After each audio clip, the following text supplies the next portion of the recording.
All right, we are here with Gary Guido, author, prolific author of 3 amazing children's books, working on the 4th. Could you give us a recap of what you've done so far as your children's writings? Well, my first book was The Adventures of Ignacio the Chipmunk.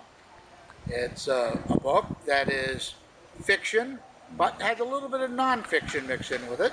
And it's about the chipmunks that are up at our camp in the Adirondack Mountains. How they live together, how they do things together, how they relate with me as a human, how they live, their whole lifespan. It's a short story that gives some insight into what God's little creatures do. Now that is awesome. Now the second book. The second book sort of follows the first book, and it's called Pericles, the son of Ignacio the Chipmunk. Ignacio, in the first book, found a mate named Cassandra. He and Cassandra had an offspring, and the offspring I named Pericles. Pericles was a little fellow that at first was very, very shy, wouldn't come out to see me like the other chipmunks do. I sort of interface with them. But after a while, Pericles came into the fold. And the story goes into the life of Pericles and follows Pericles all the way into his, we'll say, adulthood. And his interactions with the other chipmunks of the woods, again, his interactions with me as a human and my wife. Pericles would come to our door to eat every day.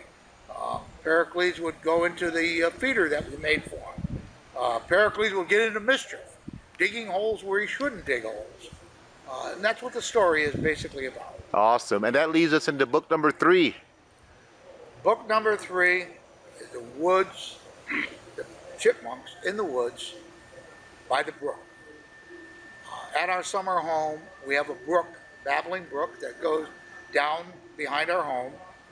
And in the brook, there are a family of beavers.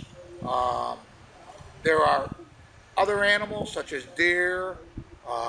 There's birds, squirrels, chipmunks, a whole variety of animals, coyotes that wander through our property. There's a bear. I've named the bear Mariah. This is the last story in the trilogy, and it's about the lives of all of the chipmunks in the woods. It goes into how they work together to help Gary, who is a character in the books. Gary gets injured, and the chipmunks go to get together to help him. And it sort of shows children what it is to work together and come to a common goal. That is excellent. Now, all 3 of those books are receiving fantastic accolades from people, from nuns to teachers. It's getting 5-star reviews on Amazon. I know that you spent your life in the service of the community, a lot of social work, a lot of care of kids. What was the heart behind this? What did you want people to really get out of this series?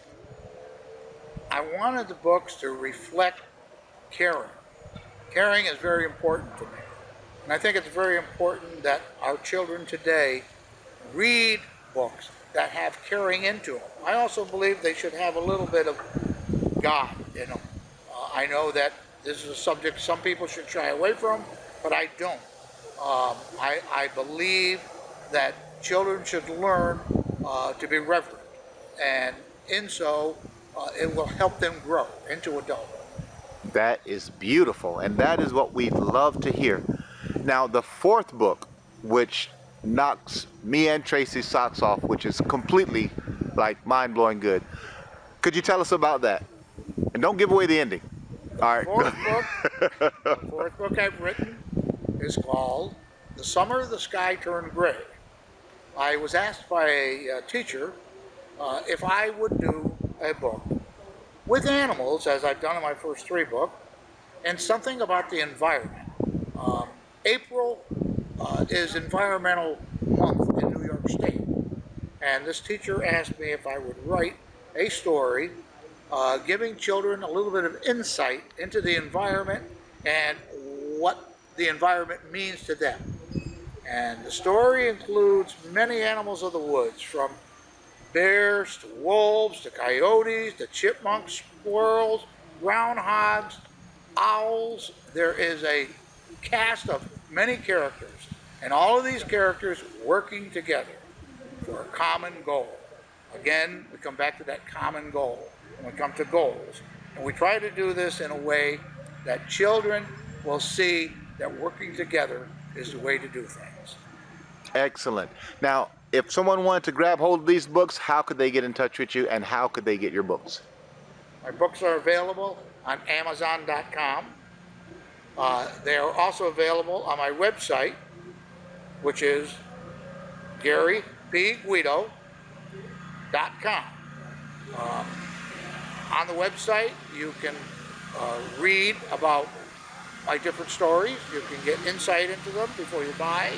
You can buy books if you want to.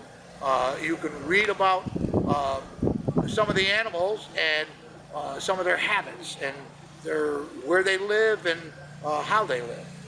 That is excellent. Is there anything else you would like for our listeners to know prior to signing off, Gary? I would just like our listeners to know that I am planning to continue to write books in the same vein. I believe that animals and children go hand in hand, and I plan to continue in this vein. Awesome. I plan to continue to make sure that each of the books has a little something in it as a lesson for children, whether it be in manners, whether it be in the way they look at life, whether they look at the way they work together. Excellent. Gary Guido, we thank you so very much for this interview, and we shall talk again soon. Thank you.